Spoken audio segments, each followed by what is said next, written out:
Assalamualaikum warahmatullahi wabarakatuh. Selamat berjumpa saudara, kembali program Mutiara Iman menemani waktu Anda. Bersama saya Abrar Effendi, kali ini sudah ada Ustadz Muhammad Rusdi dan kita akan berbincang untuk tema kali ini adalah keutamaan 10 hari pertama Ramadan. Kita sapa terlebih dahulu beliau. Assalamualaikum Ustadz. Waalaikumsalam warahmatullahi wabarakatuh. Hari ini sehat, segar, bugar. Alhamdulillah. Alhamdulillah. Baik Ustadz, seperti yang saya sampaikan tadi, tema kita hari ini adalah keutamaan 10 hari pertama di bulan Ramadan. Nanti akan ada sesi tanya jawab. Oke. Tapi kita awali dulu untuk kesempatan ini adalah dengan tausiah awal dari Ustadz Rusdi. Silakan. Bismillahirrahmanirrahim. Assalamualaikum warahmatullahi wabarakatuh. Waalaikumsalam. Alhamdulillah wassalatu wassalamu ala sayyidina Muhammadin wa ala alihi wa sahbihi ajmain, amma ba' inna waliyallah alladhi nazala al-kitab wa huwa yatawalla salihin. 10 Ramadan itu pada umumnya dikembalikan kepada hadis Nabi yang dinisbahkan kepada hadisnya Ibnu Khuzaimah dalam kitab Sahih beliau. Di situ diriwayatkan dari Salman Al-Farisi pada akhir bulan Sya'ban, yang kemudian Nabi katanya berkhutbah. Ketika berkhutbah Nabi mengatakan, wahai manusia, ya ayuhan nas, kalian sekarang dinaungi, qad adallukum syahrun azim, dinaungi sebuah bulan yang agung, bulan yang penuh berkah, bulan yang di dalamnya satu malam tapi nilainya nanti ada yang 1000 bulan, yang disebut nanti Lailatul Qadar. Nah, nanti ini adalah hadis yang panjang. Di dekat-dekat akhirnya ada kata-kata awaluhu rahmah, awsatuhu maghfirah, akhiruhu itqum minan nar. Awalnya adalah rahmat, tengahnya adalah ampunan, maghfirah, dan akhirnya adalah pelepasan dari api neraka. Sebenarnya hadis ini ada yang memperdebatkan karena ada kualitas yang dipertanyakan, tetapi kita tetap akan memperhitungkan sebagai targhib, sebagai pendorong motivasi kita untuk beramal di bulan Ramadan. Karena itu ini harus disandingkan dengan hadis yang lain yang mengatakan man shoma Ramadan imanan wa ihtisaban ghufira lahu ma taqaddama min dzambih. Orang yang berpuasa dengan iman kemudian ihtisaban, tulus ikhlas karena Allah Ta'ala, maka Allah akan mengampuni dosanya yang telah lalu. Nah, maka pengampunan Allah itu sendiri bagian dari rahmat. Ada banyak rahmat Allah yang diberikan untuk kita. Sebenarnya seluruh Ramadan ada rahmat, ada ampunan, dan juga ada pelepasan dari api neraka. Tapi di masyarakat kita populer 10 hari pertama itu adalah rahmat Allah yang turun, sehingga masyarakat kadang diajarkan membaca doa Allahumma arhamna ya arhamar rahimin, ya Allah sayangi kami wahai yang maha pengasih lagi penyayang. Nah, semoga ini nanti menjadi pembuka kita bahwa rahmat Allah itu sebenarnya ada dua, ada rahmat yang bersifat umum dan bersifat khusus. Itu dirangkum dalam kata Bismillahirrahmanirrahim. Ar-Rahman, rahmat bersifat umum, Ar-Rahim bersifat khusus. Ramadan khusus untuk kita, orang Muslim yang berpuasa di Ramadan. Demikian saya kembalikan kepada Bapak. Ya, Ustadz, kalau kita dengarkan kan tadi ada yang khusus dan yang umum. Memaknai dari kata kasih sayang itu sendiri seperti apa? Baik. Tadi kita kembalikan dengan Bismillahirrahmanirrahim. Ar-Rahman itu adalah rahmat atau kasih sayang yang bersifat umum. Jadi Allah itu sayang kepada kita tidak peduli agama apapun, mau taat mau tidak. Misalnya orang yang tidak beragama tetap dapat hidup, tetap dapat rezeki. Bahkan mungkin terlihat ada yang lebih sehat daripada orang yang mungkin beragama. Itu namanya Rahman, kasih sayang yang bersifat umum. Rahim itu adalah kasih sayang yang bersifat khusus. Bentuknya misalnya bertambahnya ketaatan dan bertambah dan mudahnya keimanan kita yang kemudian diberikan salah satunya di bulan Ramadan. Jadi ketaatan kepada Allah, bertambah kuatnya iman kita, itu rahim, yang disebut dengan kasih sayang yang bersifat khusus. Nah, menurut pemahaman kami, hadis yang mengatakan bahwa ada kasih sayang diturunkan oleh Allah di 10 Ramadan, bisa kita maknai ini adalah kasih sayang yang bersifat khusus kepada mereka yang beriman dan tulus kepada Allah. Baik, jadi ini bisa memberi gambaran kepada kita bahwa memang Allah tidak pilih kasih sebetulnya dalam memberikan rahmatnya itu ya. Baik. Jadi Allah itu tidak pilih kasih karena ada rahmannya. Ya. Semuanya dapat rahman. Diberikan hidup, diberikan rezeki, diberikan proses keadaan yang macam-macam, sehingga tidak peduli siapapun yang diciptakan oleh Allah itu dapat. Tapi ketika ada orang yang percaya, yang disebut dengan iman tadi, yakin dengan apa yang ditentukan oleh Allah, lalu diberikan derajat yang berbeda. Misal begini, dalam kehidupan sehari-hari, semua kita sama sebagai manusia. Tetapi di antara seluruh manusia itu juga ada tingkatannya. Ada yang jadi presiden, kayaknya lebih tinggi derajatnya. Ada yang menjadi mungkin rakyat biasa, ada yang jadi menteri. Jadi seluruh itu sama, tetapi dengan kualitas yang berbeda-beda, ada tingkatannya. Nah, keimanan, kedekatan seseorang, ketakwaan itu menjadikan derajat yang bertingkat-tingkat pada saat yang sama, rahmat Allah diberikan seluruhnya sama. Tinggal siapa yang mau meningkatkan kualitas itu. Maka Al-Quran mengingatkan, inna akramakum indallah atqakum. Kalau ingin lebih tinggi derajatnya, yang paling mulia, yang paling tinggi adalah atqakum, yang paling bertakwa. Bertakwa berarti paling taat kepada Allah, melaksanakan perintah dan menjauhi larangannya. Jadi begitu, sama tapi berbeda karena tingkatan yang kita lakukan. Kira-kira begitu. Baik, Ustadz, ini berarti boleh kita katakan rahmat itu bisa berarti kemudahan-kemudahan, kenikmatan-kenikmatan, kenyamanan-kenyamanan. Semuanya bisa mendapatkan itu. Tapi terkait dengan rahim tadi, khususnya di bulan Ramadan ini terkait dengan masalah keimanan seperti itu. Ya. Jadi begini, rahmat itu kadang kita lihat hanya yang baik. Sebenarnya rahmat Allah bisa juga bersifat buruk. Misal, ketika kita sakit, itu adalah rahmat untuk mengajarkan bahwa kita makhluk yang terbatas. Yang kemudian bahwa di bulan Ramadan itu dikhususkan kepada orang yang beriman karena mereka harus memiliki keyakinan ini perintah Tuhan. Maka kalau yakin itu perintah Tuhan, imanan, maka dia mendapatkan berkah untuk melaksanakan. Yang kedua, ihtisaban. Nah, ihtisaban itu artinya saya mengerjakan tulus lillahi ta'ala, bukan karena ria, ingin dilihat orang, bukan karena supaya dibelikan baju baru, misalnya bagi anak-anak, bagi orang tertentu yang imannya sudah dibentuk, ini karena Allah yang nyuruh. Maka dia mendapatkan rahmat yang khusus untuk ini. Dalam makna, dia dibantu, ditingkatkan iman dan takwanya di bulan Ramadan. Baik, Ustadz, menarik sekali. Kita akan lanjutkan diskusi pada sesi selanjutnya. Pemirsa, tetaplah bersama kami di Mutiara Iman Kompas TV Banjarmasin.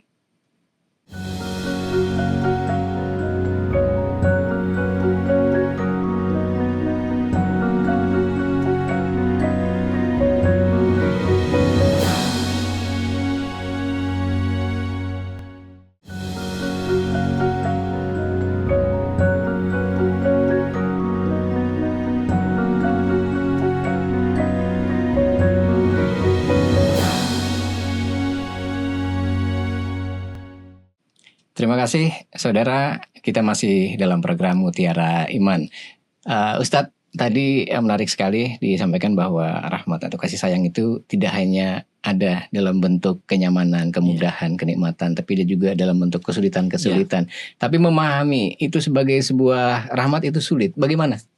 Oke, untuk memahami itu memang satu pengalaman hidup, yang kedua perlu pengetahuan. Ketika kita sharing atau mendengarkan pengajian dan lain sebagainya, itu kadang membantu kita menemukan dan merefleksikan makna di balik semua peristiwa. Misal ketika contoh, kalau kita datang ke dokter waktu sakit diberikan obat yang pahit, itu pahit. Tetapi ternyata hikmahnya membantu kesehatan. Nah, makna sehat itu kan didapatkan mungkin ketika dokter memberitahu bahwa kalau habis minum obat ini, insya Allah kamu sehat. Ada rahmat di balik itu. Kalau bahasa kita ada hikmah di balik itu. Sehingga bagaimana kita mendapatkan hikmah itu?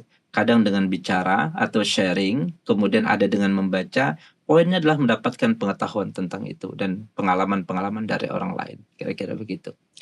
Baik Ustaz. Kemudian di bulan Ramadan ini boleh kita sebut juga kah? Kan ada yang menyebutkan bahwa di bulan Ramadan itu setan dibelenggu. Oke. Kita boleh pandang itu sebagai sebuah rahmat. Seperti itu. Tentang itu bagaimana? Baik, ini kan sering memang bahwa ada hadisnya dan ini lumayan kuat gitu, bahwa ketika bulan Ramadan tiba, setan itu dibelenggu. Setan artinya adalah perbuatan-perbuatan atau hal-hal yang menjauhkan kita dari Allah. Nah, ini memang dibelenggu di bulan Ramadan karena kita dimudahkan, diberikan rahmat, lalu kita dimudahkan untuk melakukan ketaatan dan keimanan kepada Allah. Tapi bukan berarti kemudian kejahatan akan berkurang. Kenapa? Karena selain syaitan di dalam diri kita ada nafsu. Nafsu itu adalah akan terlihat ketika kebiasaan sehari-hari kita, habit kita itu terbentuk. Ketika terbentuk sehari-hari begitu, sulit meninggalkan. Kalau misalnya bangun tidur terbiasa tidak bersih-bersih, tidak sholat, itu kebiasaan yang terus-menerus ketika ingin melakukan sholat itu sulit.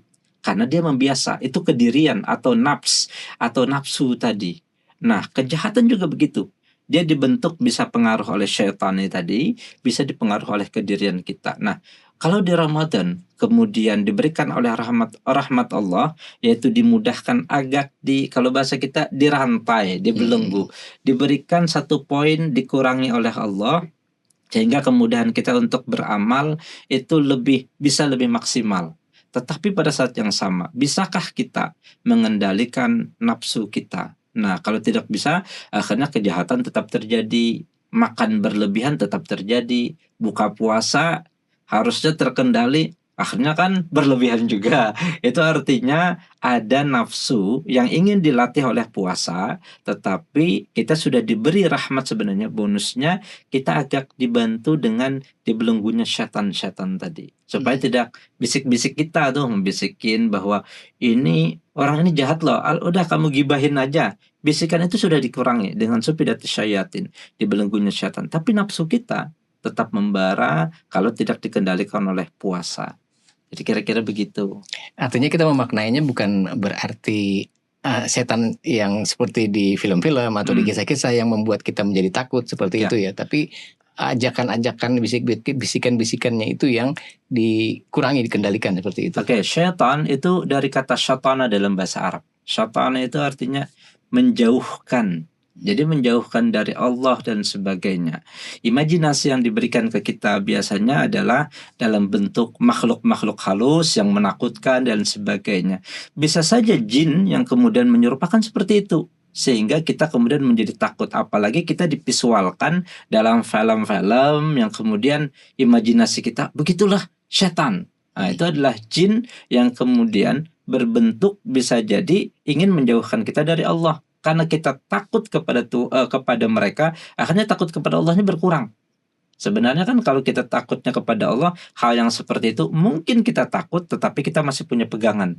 Allah bersama saya. Nah, ketika Allah bersama saya, ada rasa keberanian kita muncul. Nah, itu bagian yang kemudian juga membersamai kita, bahwa Allah bersama saya, dan itu menjadikan kita bisa semakin dekat kepada Allah. Ada rahmat di situ sebenarnya. Nah, ketika Allah sudah mengurangi upaya syaitan, bisikannya atau imajinasi adanya makhluk yang muncul seperti itu dengan dibelenggunya, maka berarti pada sisi lain kan kita tidak perlu khawatir, takut misalnya untuk melaksanakan tarawih malam-malam gitu. Meskipun pada satu sisi manusia kadang ada juga yang mau berbuat jahat. Nah, nafsu manusia ketika kita malam berjalan, dari situ sepi, kita tetap harus berhati-hati. Meskipun tidak ada, misalnya bahasa kita kan hantu atau jin yang menyerupai seperti itu tidak ada, dengan anggapan dibelenggu oleh syaitan. Tapi manusia tetap ada dengan pikiran jahatnya. Dan itu juga kadang mengganggu kita. Kalau diilustrasikan sebenarnya mungkin lebih membahayakan manusia daripada makhluk yang seperti itu, karena manusia kan kelihatan fisiknya bahkan bisa melakukan kejahatan yang melebihi daripada syaitan itu sendiri, bisa memukul, bahkan bisa membunuh dan sebagainya. Sehingga dalam konteks ini, gangguan ketika misalnya dikatakan yang bersifat imajinatif, syaitan, atau bahasa kita pada umumnya hantu, itu mungkin oke lah dibelenggu. Tetapi gangguan dari manusia mungkin tetap ada. Karena itu kita tetap harus berhati-hati, pada saat yang sama percaya Allah membersamai kita. Kira-kira begitu.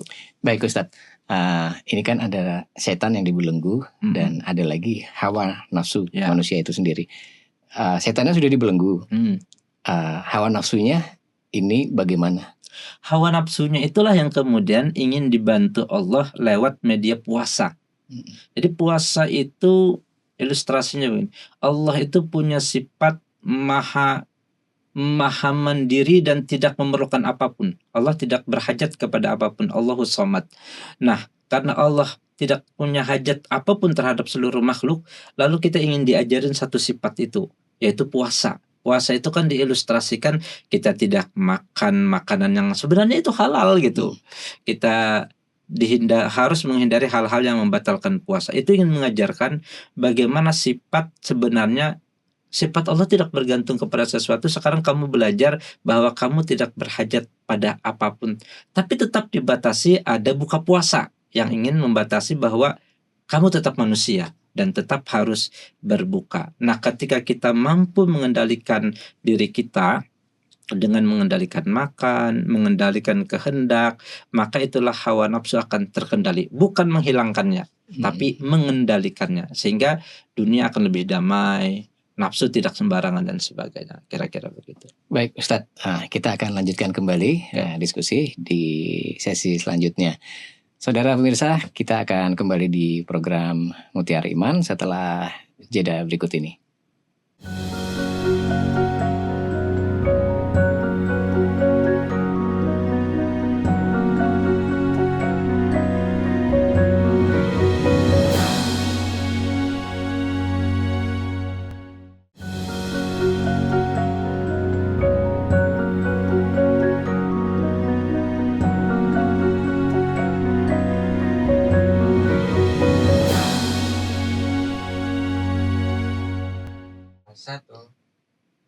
Terima kasih saudara, masih bersama program Mutiara Iman Kompas TV dan bersama Ustadz Muhammad Rusdi.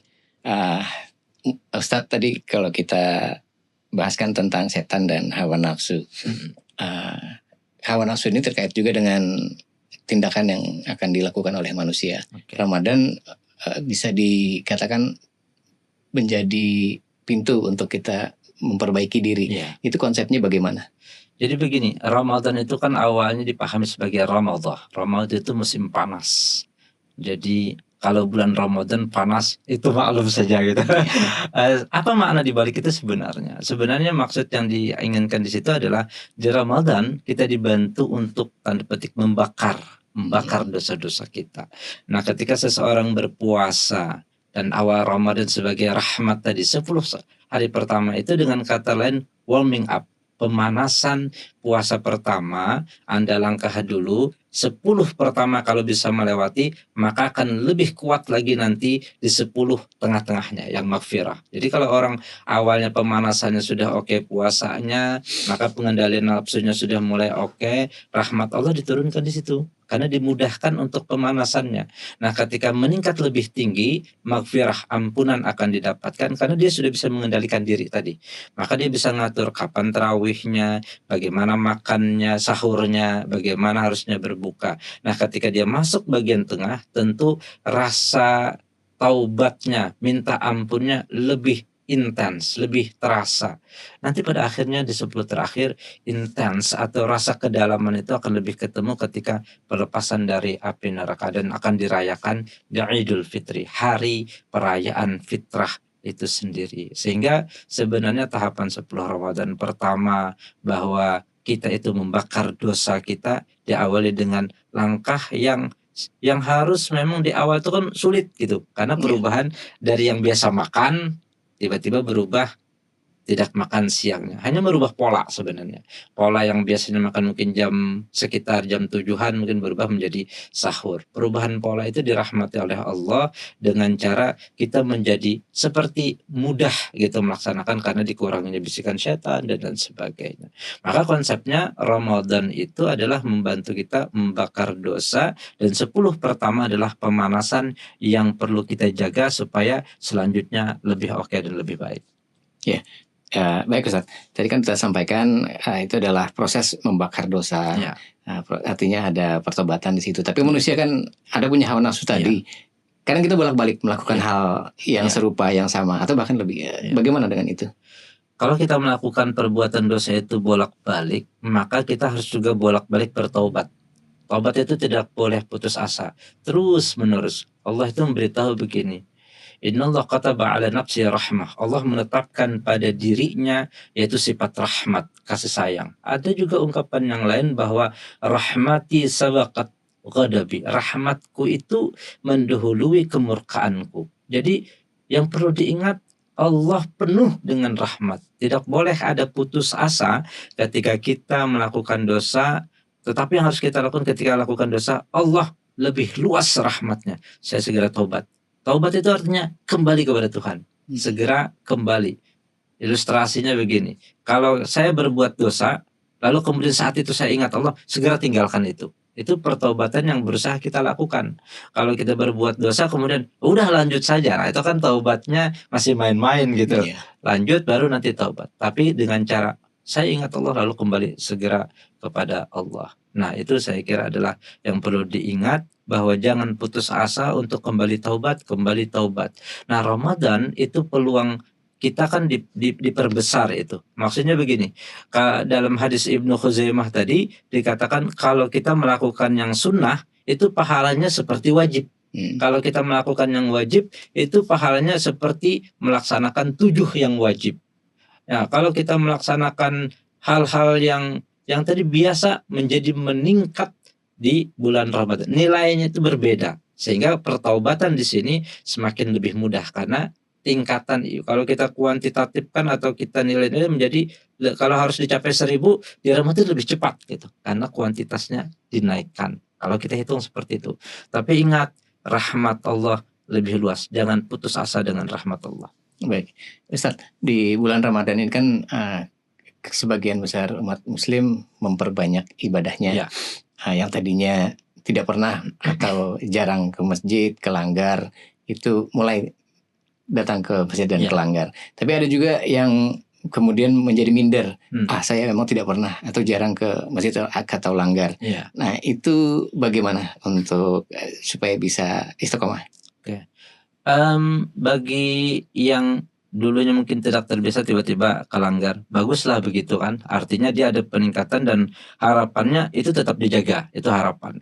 Nah, bagi yang mungkin minder di rumah saja dan sebagainya, silahkan di rumah, tapi akan lebih mudah terasa kalau berjamaah. Terasa mudah kalau berjamaah. Ayo melaksanakan sholat tarawih sendiri. Itu kalau ngantuk ya udah selesai, tidur saja. Tapi kalau bersama-sama atau lupa kan, kalau bersama-sama masih ada semangat. Ngantuk mau tidur malu juga gitu. Selain itu juga dalam jamaah, dalam kebersamaan, kalau kita kurang khusyuk atau kualitasnya dari segi kebersamaan itu ada yang khusyuk kita dapat bagian itu. Nah, maka bagi yang tidak biasa mungkin ke mushola atau berjamaah, bangunlah motivasi untuk kemudian bisa segera bergabung dengan masyarakat, meramaikan atau berbahagia menyambut Ramadan. Mungkin begitu yang harus dihormat dan dibiasakan. Harapannya memang itu terus berlanjut sesudahnya. Sebenarnya itu untuk kebaikan diri kita dan juga kehidupan yang selanjutnya nanti. Bisa kita sebut bahwa rahmat itu adalah juga dengan terjalinnya silaturahmi. Keluarga yang jarang bertemu jadi lebih sering bertemu. Tentang ini bagaimana? Baik, memang ketika kita Ramadan itu pada umumnya di Indonesia kita punya peluang libur, ketemu dengan anak yang mungkin lama tidak ketemu karena sekolah, atau kita ketemu dengan warga yang biasanya kita tidak ke mushola, atau tidak ikut buka puasa gitu, ada hari ini buka puasa bersama ada, itu menjadikan komunikasi dan silaturahmi kita terjalin. Nah, silaturahmi itu bagian, namun juga silatun. Silatun itu menghubungkan rahim atau rahmi itu kasih sayang. Maka bentuk rahmat Allah dimunculkanlah hubungan kita dengan sesama manusia, kasih sayangnya terbentuk sehingga ada kebahagiaan kita ketemu dengan manusia yang lain di masyarakat itu, dan itu juga sebenarnya menyehatkan dari segi kejiwaan kita. Karena ketemu orang itu bagian khas diri manusia dan itu bagian dari rahmat itu sendiri. Saya kira Ramadan memberikan ruang untuk itu dan harus kita manfaatkan dengan sebaik-baiknya. Baik Ustadz, terima kasih banyak tausiahnya hari ini. Oke. Mudah-mudahan semakin menambah wawasan Amin. kami semua dan kita mendapatkan berkah di bulan Amin. Ramadan. Amin. Mudah-mudahan. Saudara pemirsa, sampai di sini Mutiara Iman Kompas TV, dan tetap selalu saksikan Mutiara Iman di program kami di televisi maupun di channel YouTube kami. Saya Abdul Effendi bersama seluruh kru yang bertugas mengucapkan terima kasih atas kebersamaan Anda. Assalamualaikum warahmatullahi wabarakatuh. Waalaikumsalam warahmatullahi wabarakatuh.